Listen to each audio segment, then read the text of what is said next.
Oui, tout cela est très bien sûr. C'est un acte, de toute façon, horrible, un acte condamnable. Même si je suis un tout petit peu réservée, je préfère et prudente, je préfère attendre quand même l'épreuve. Voilà, l'épreuve des enquêteurs de l'ONU. Mais voilà, tout à fait. Mais le problème n'est pas là. Le problème est au-delà même de la chute de Bachar al-Assad. Est-ce que vraiment ça a été préparé, la période de transition? Quelle transition on va avoir en Syrie? C'est l'après-Assad, c'est le jour d'après, c'est ça notre problème. Le problème aujourd'hui n'est pas, c'est-à-dire punir Assad pour le forcer à venir, mais nous ne savons même pas c'est quoi sa réponse, c'est quoi, est-ce qu'il va riposter, est-ce qu'il va utiliser un autre pays? Il en est capable quand même. Souvenez-vous qu'il y a, au début de la révolte, il a parlé, il a inventé, même créé le scénario des islamistes, mais malheureusement, ce sont les opposants qui ont quand même réalisé ce scénario-là. Aujourd'hui, il parle d'une guerre régionale. Je suis certaine qu'il en est capable, qu'il pourra vraiment éclater, ou on va dire, cette région pourra vraiment s'éclater. Alors, comment faire? Est-ce que c'est la solution militaire qu'on veut? Nous savons très bien, nous sommes tous d'accord qu'il n'y aura pas de solution militaire. C'est la solution politique qu'il faut mener. C'est ce processus qu'il faut relancer. Alors, nous savons aussi très bien que les rebelles qui sont en Syrie sont divisés. Ils ne sont pas sous une direction. Alors, la coalition ou les rebelles qui parlent de contrôler 60% de l'ensemble du territoire syrien n'est pas vrai, parce que parmi ce 60%, il y a la zone kurde qui n'est pas dans la coalition, et la zone kurde aujourd'hui, qui est quand même représentée par le Conseil suprême des Kurdes, sont en combat avec les islamistes. Après, il y a l'autre territoire. On va voir que c'est quand même l'autre territoire, c'est désertique, c'est très peu peuplé. Alors après, nous avons aussi d'autres problèmes, les problèmes des minorités. Je vais répéter encore une fois parce que ça existe, ce problème-là. Il ne faut pas ignorer ce problème. Pourquoi aujourd'hui toutes les communautés, ou plutôt les minorités ethniques et confessionnelles en Syrie, soutiennent Assad?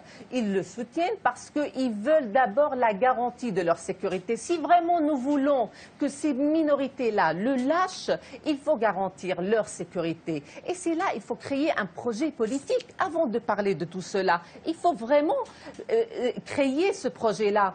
Un projet que ce peuple, ces communautés-là, arrivent à vivre ensemble. Et à vrai dire, je vois très mal la Syrie redevenir comme avant. Avant, bien sûr, cette révolte. C'est impossible. Il y a tellement de haine, tellement de massacres. Nous parlons de 2 millions, bien sûr, 2 millions de réfugiés, c'est horrible. Nous parlons aussi de 110 000 morts. Selon le OSDH, l'Observatoire syrien de droits de l'homme, quand il parle de 110 000 morts, dont, alors, 42 000 civils, 45 000 de forces gouvernementales, dont le Shabiha, et 25 000 des rebelles, dont alors 4 000 étrangers, en majorité des djihadistes.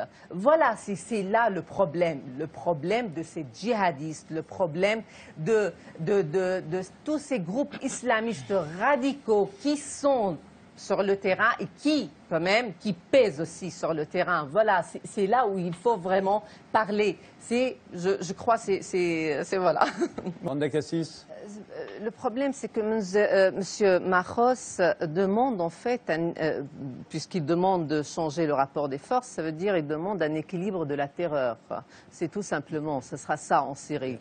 Et malheureusement c'est-à-dire, nous parlons toujours d'une solution politique, mais à vrai dire, il n'y a pas que le régime qui n'a jamais voulu avoir ou entamer des négociations. Il y avait aussi la coalition nationale. La faute, le double drame des Syriens, à vrai dire. Ils ont un double drame, c'est qu'ils ont un régime et une coalition si rigide. C'est ça la vérité. Et les pays qui sont en pointe, les trois pays qui sont en pointe, les États-Unis, la France et l'Angleterre, ils n'ont jamais exploré vraiment ce processus-là. Ce que nous demandons aujourd'hui, je crois, ce que nous demandons en fait, et les autres opposants, puisqu'il y a d'autres forces d'opposition qui veulent un processus politique pour sortir, bien sûr, de cette crise-là. Alors aujourd'hui, qu'est-ce qu'on va faire? Je suis certaine que le régime aujourd'hui a bien compris et il est prêt aussi. Il est prêt de négocier. Nous ne pourrons pas parler de régime comme un seul, de toute façon, appareil ou un seul corps. Il y a une partie aussi de ce régime qui voudront négocier et entamer des négociations, mais le blocage était toujours de la part aussi de ces trois pays, plus la coalition. Voilà, c'est ça le problème. Nous pourrons, je crois que la meilleure chose à faire d'abord, c'est de rassembler les acteurs dans cette région, la Russie, les États-Unis, y compris l'Iran, plus bien sûr la France et l'Angleterre, pour avoir un compromis entre eux et puis avoir un compromis entre les forces d'opposition et le régime même.